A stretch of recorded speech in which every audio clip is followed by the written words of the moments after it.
दोस्तों आज के इस वीडियो में हम बात करने वाले हैं क्लास 12th हिंदी के अंतर्गत एक आपका क्वेश्चन जो कि बोर्ड एग्जाम में लगभग 6 नंबर के लिए फिक्स आता है ना। तो आज के इस वीडियो में आपका 6 नंबर बिल्कुल पक्का कराएंगे।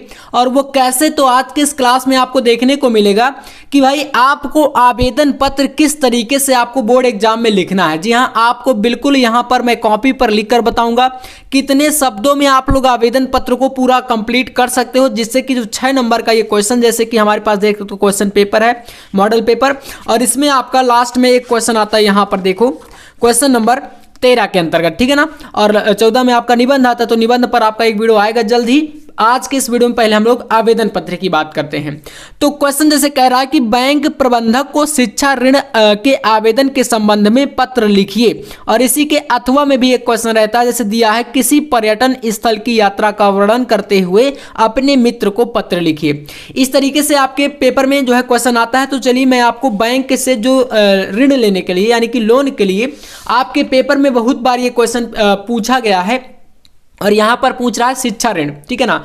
तो चलिए जानते हैं कैसे लिखना है। बहुत ही बेहतरीन सा क्वेश्चन है और ध्यान से देखिएगा, 6 नंबर आपको बिल्कुल यहां पर पक्के होने वाले हैं। और साथ ही आपको यह भी बताएंगे कि भाई आपको कौन कौन से इंपॉर्टेंट आवेदन पत्र जो है तैयार करना है। तो देखिए, जब भी आपका क्वेश्चन इस तरीके से आएगा लोन या ऋण लेने के लिए, तो सबसे पहले आपको शुरू में ऊपर की तरफ प्रश्नोत्तर संख्या डालनी होती है, ठीक है ना। कॉपी पे आपको इसी तरीके से कॉपी रहेगी बोर्ड एग्जाम की, जहां पर आप इधर लाइन खींचोगे, बाकी आपको प्रश्नोत्तर संख्या हो सके तो आप एक बार, क्योंकि अथवा रहता है तो आप उत्तर लिखने से पहले हो सके तो क्वेश्चन डाल देना। थोड़ा सा टाइम लगता है, ज्यादा समय भी नहीं लगता है। उसके बाद यहां से आपको शुरुआत करनी है। इधर आपको पहले यहां पर लिखना है सेवा में, ठीक है ना। जैसा मैं बताऊं वैसे ही आपको करते चले जाना है। सेवा में लिखने के बाद कॉमा लगा दीजिएगा एक छोटा सा, है ना, ऐसे। इसके बाद आपसे पूछ रहा है जैसे कि बैंक प्रबंधक को लिखने के लिए, ठीक है ना। तो भाई आपको यहां पर क्या करना है, इसके बाद एक लाइन सामने की छोड़ करके यहां से लिखना स्टार्ट कर देना है, बैंक प्रबंधक जी, ठीक है ना, बैंक प्रबंधक। इतना आप लोग यहां पर लिख दीजिएगा, ठीक है। इतने के बाद आपको क्या करना है, इसके बाद यहां से किसी बैंक का नाम लिखना रहेगा, ठीक है। कोई भी बैंक हो सकता है। मैं यहां पर Punjab national bank, bank of Baroda, SBI यानी भारतीय स्टेट बैंक, कुछ भी आप डाल सकते हो, कोई एड्रेस डाल सकते हो, कोई दिक्कत नहीं। तो मैं यहां पर आपको समझाने के लिए बता रहा हूं। तो जैसे कि मैं किसी बैंक का नाम नहीं लिखूंगा, मैं यहां पर बता देता हूं कि आप लोग लिख सकते हो यहां पर कोई भी XYZ, ठीक है ना, XYZ, ठीक है ना। और कोई भी बैंक का नाम लिख के यहां पर आप कोई मतलब लिख दोगे शाखा, ठीक है ना। इस प्रकार से इतना मैं एग्जाम्पल बता रहा हूं, आप खुद समझदार हैं, किसी भी बैंक का नाम लिख सकते हो, यहां पर कोई दिक्कत नहीं। जब तक क्वेश्चन में मेंशन ना करे कि भाई आपको इस बैंक को लिखना है, तब तक आप अपने हिसाब से किसी भी बैंक का नाम लिख दीजिएगा, ठीक है ना। इसके बाद आपको करना क्या है, यहां पर जो है दिनांक भी आप डाल सकते हो, वरना आप डायरेक्ट क्या करोगे, ब्लैक पेन उठाना और इसके बाद आपको यहां से विषय लिखना है इसका। भाई विषय किसी भी आवेदन पत्र को आप लिख रहे हो, विषय लिखना सबसे जरूरी होता है, ठीक है ना। तो विषय लिखने के बाद विषय है क्या आज के इस आवेदन पत्र का आपको खुद ही पता होगा। तो क्या है, क्वेश्चन को एक बार पढ़ लो, बैंक प्रबंधक को शिक्षा ऋण के आवेदन के संबंध में पत्र लिखिए। तो भाई शिक्षा ऋण के लिए है, ठीक है ना। मतलब आप उच्च शिक्षा ग्रहण करना चाहते हैं, यानी कि ज्यादा पढ़ाई करना चाहते हैं, लेकिन आपके पास पैसा नहीं है, तो आप आवेदन करना है, यानी आप लोन लेना चाहते हैं बैंक से। तो यहां से इसका क्या विषय बना, तो इसका विषय बन जाएगा शिक्षा, इसलिए ये विषय देना जरूरी है। शिक्षा ऋण के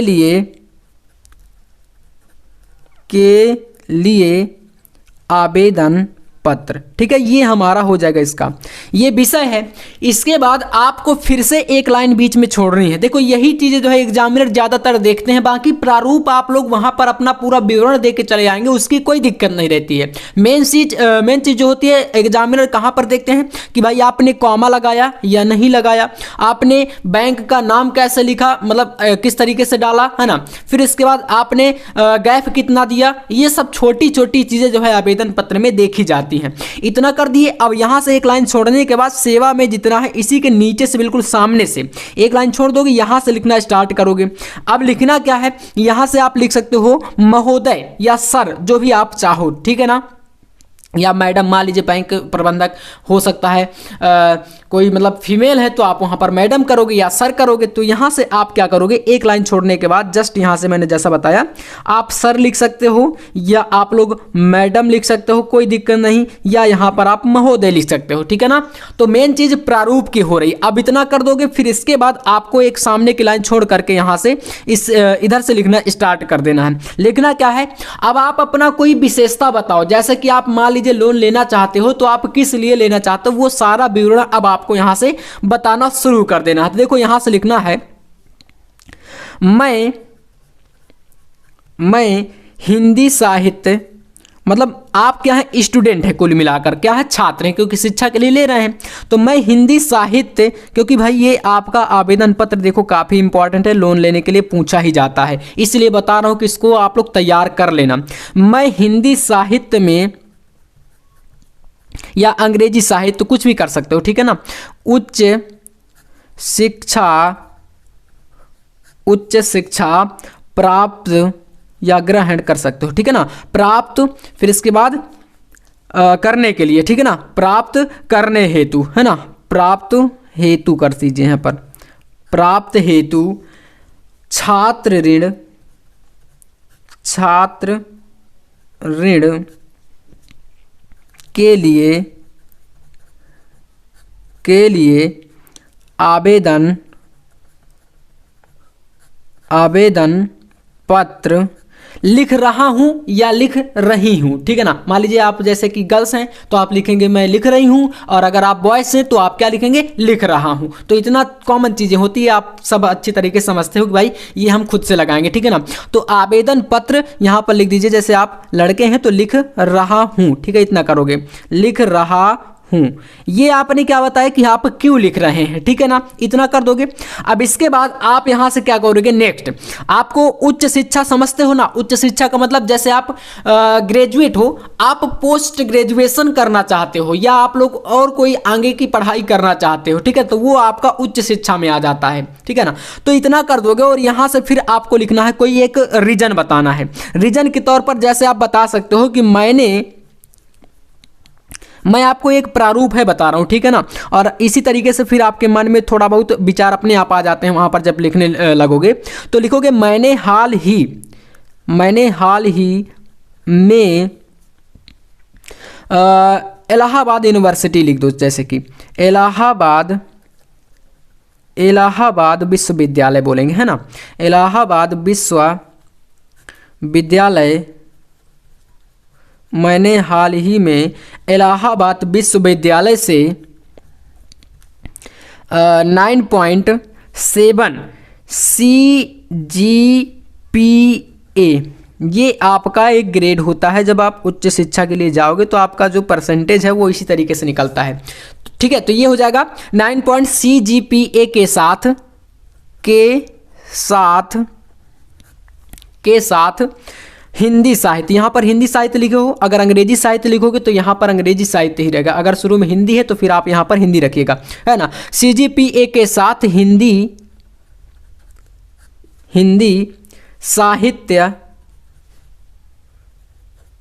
साहित्य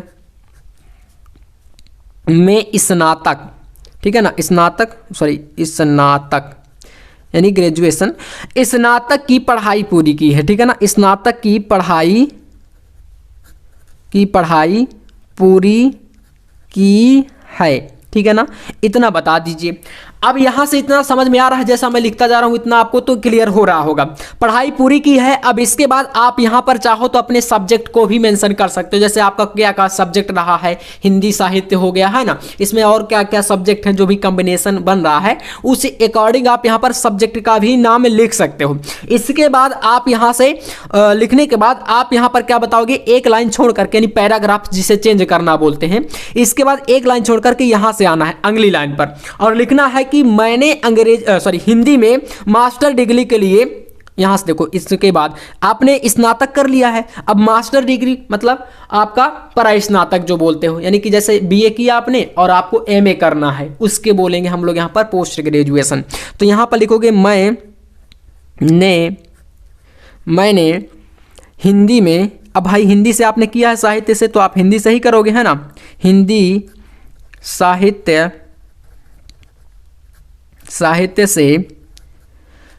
से क्या आप बोलोगे यहाँ पर, परास्नातक, ठीक है ना। स्नातक के बाद परास्नातक या मास्टर डिग्री लिख सकते हो, कोई दिक्कत नहीं। मास्टर डिग्री यानी पोस्ट ग्रेजुएशन, ठीक है ना। मास्टर डिग्री के लिए अब आप अभी कर रहे थे इलाहाबाद विश्वविद्यालय से, अब यहाँ पर आप लोग बोल सकते हो दिल्ली विश्वविद्यालय या किसी भी आप जो है बड़े से कॉलेज का नाम बता दो, या देश विदेश में किसी कॉलेज का नाम बता सकते हो, ठीक है ना। मतलब आपको ज़्यादा पैसा लगेगा तभी आप लोन ले रहे हो। तो यहाँ पर जैसे आप बता दो मास्टर डिग्री के लिए आप किसी भी एक कॉलेज का नाम लिख दीजिए, ठीक है ना। तो यहाँ से आप कोई दूसरा कॉलेज, जैसे इलाहाबाद था, अब यहाँ पर हम कोई दूसरा करते हैं, ठीक है ना। तो यहाँ पर हम लोग मान लीजिए कर देते हैं दिल्ली विश्वविद्यालय, ठीक है ना। दिल्ली में कोई आप बता सकते हो किसी भी कॉलेज का नाम, दिल्ली विश्वविद्यालय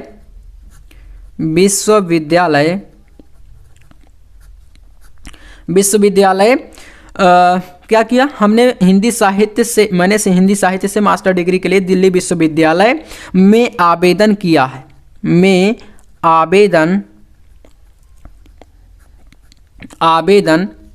किया था, ठीक है। इसके बाद अब हमने आवेदन तो किया था, लेकिन वहां पर हमारा सिलेक्शन हुआ या नहीं, तो आपको यह भी बताना है। तो आप लिखोगे जिसमें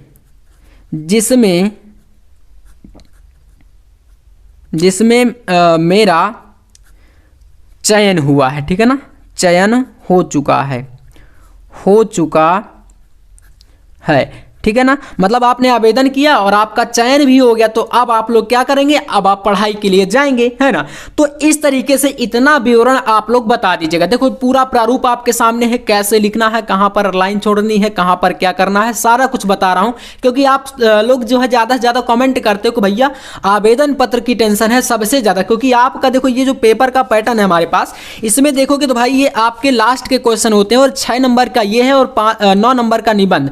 तो यहाँ से ही 9, 6, 15 नंबर आपके बहुत होते हैं। इतना तो आपको पता ही होगा कि भाई 100 नंबर के पेपर में आपका 6 नंबर या 9 नंबर या 15 नंबर दोनों को जोड़ के बोलें तो ये एक बड़ा नंबर होता है, और आपको इनको बिल्कुल नहीं गंवाना है, ठीक है ना। तो इसलिए आपको यही प्रारूप के तौर पर जो बता रहा हूं, इस तरीके से आपको आवेदन पत्र लिखना है। अब ये पेज हमारा यहां से भर गया, हम लोग क्या करेंगे, नेक्स्ट पेज पर आ जाएंगे। अब नेक्स्ट पेज पर आप आओगे तो यहाँ से आप लिखोगे अपना थोड़ा सा मतलब स्थिति बताना है, पारिवारिक स्थिति कैसी है, क्या है ना। तो आप यहाँ पर लिखोगे मेरी, ठीक है, आप अपना यहाँ पर विवरण दोगे, मेरी साधारण, थोड़ा सा ब्लर हो रहा है तो मैं बाद में आपको दिखा दूंगा, मेरी साधारण पारिवारिक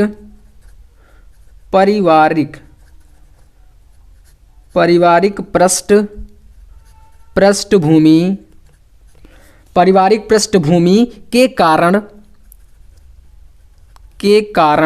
मतलब आप क्या हैं, आर्थिक रूप से जब कमजोर होंगे तभी आप लोन लेने के लिए बैंक में जाएंगे, ये पता ही होता है, ठीक है ना। और जैसे कि कोई बिजनेस करना चाहता है तो भाई साहब वो मतलब बिजनेस के लिए ले रहा है, आप सिर्फ पढ़ाई के लिए ले रहे हैं, तो मतलब आप जो है घर से नहीं दे पा रहे हैं, तो तभी आप लोन ले रहे हैं। तो मेरी साधारण पारिवारिक पृष्ठभूमि के कारण, है ना, वहन करने में जो भी खर्च है, जो लागत है ना, के कारण लागत वहन करने में असमर्थ हूँ, ठीक है ना। क्या हूँ, असमर्थ हूँ, ये आपने यहाँ पर बता दिया, ठीक है। इसके बाद आप यहाँ से जब असमर्थ है, इसके बाद आप लिख सकते हो, कह सकते हैं कि मुझे वित्तीय सहायता प्रदान करें, इसकी मुझे जो है आवश्यकता है, ठीक है ना। तो यहाँ पर वित्तीय सहायता मतलब कि धनराशि, है ना, क्या हो जाएगा, धनराशि के बारे में हो जाएगा। तो आप लिख सकते हो अतः, यहाँ से एक लाइन छोड़ करके, अतः मुझे उक्त, ठीक है ना, उक्त मतलब जितना भी लिमिट होगा बैंक का उसी के अकॉर्डिंग, अतः मुझे उक्त वित्तीय सहायता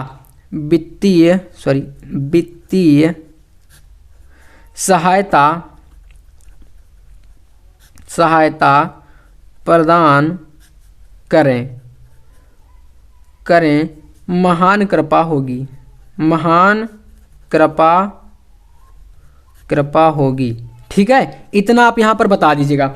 इसके बाद आपको क्या करना है, यहाँ से लिखना है, एक लाइन और लिखना है। क्या लिखना है, आप यहाँ पर लिखोगे कि मैंने पत्र के साथ, यानी जो ये आपका आवेदन पत्र जो दे रहे हैं इसी में आपको लिखना है कि मैंने पत्र के साथ सारे जो मेरे डिग्री हैं या जो भी मेरे डॉक्यूमेंट्स हैं उनको इसी के साथ मैं क्या करूँगा, संलग्न करके भेज रहा हूँ। ये भी आपको इसमें एक लाइन बता देना है, ठीक है ना। तो लिखोगे मैंने पत्र के साथ अपने शैक्षणिक रिकॉर्ड, परिचय पत्र, स्वीकृति पत्र, अन्य प्रासंगिक दस्तावेजों को संलग्न करके जो है सारे के सारे आपके पास भेज रहा हूं। ये आप इतना बता दोगे। इसके बाद इतना मतलब जो मैंने यहां पर बताया ना वही लिखना है। इसके बाद यहां पर लास्ट में आपको करना क्या, इधर लिख देना है आपको धन्यवाद, ठीक है। यहाँ पर धन्यवाद हो जाएगा। इधर आप धन्यवाद के बाद यहाँ पर नीचे दिनांक भी डाल सकते हो, ठीक है ना। दिनांक यहाँ पर कर दीजिएगा। इधर आपको लिखना है प्रार्थी, या आप अपना नाम जो भी बता सकते हो, है ना। भवदी लिख सकते हो आप लोग, कोई दिक्कत नहीं, भावदी ऐसे, ठीक है। यहाँ पर अपना नाम लिख दीजिएगा, कोई दिक्कत नहीं, है ना। तो जैसे बोर्ड एग्जाम की कॉपी पर लिख रहे हो तो आप अपना नाम मत लिखना, प्रारूप कुल मिलाकर के आपको दिखाना है। तो इस तरीके से ये आवेदन पत्र लिखा जाएगा। अब बात आती है कि भाई कौन कौन से इंपॉर्टेंट आपको आवेदन पत्र तैयार करने हैं।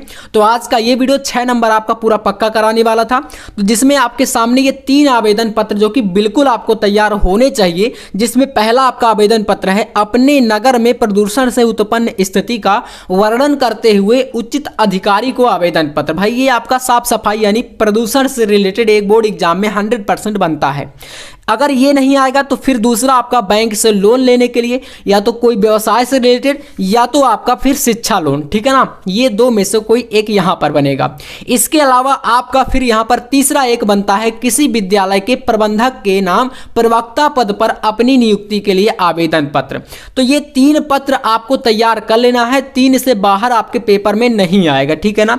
अगर इतना करके जाओगे तो भैया आपका 6 नंबर पूरा फिक्स है ना। तो अगर आज का ये क्लास आपको पसंद आए तो यार लाइक कर देना, चैनल पर नए हैं तो सब्सक्राइब अगर आप लोग कर सकते हो, है ना। बाकी आपको नेक्स्ट वीडियो किस टॉपिक पर चाहिए आप बता दीजिएगा, मैं आपको वीडियो प्रोवाइड करा दूंगा। मिलते हैं भाई साहब नेक्स्ट वीडियो में नेक्स्ट टॉपिक के साथ, तब तक के लिए जय हिंद, वंदे मातरम।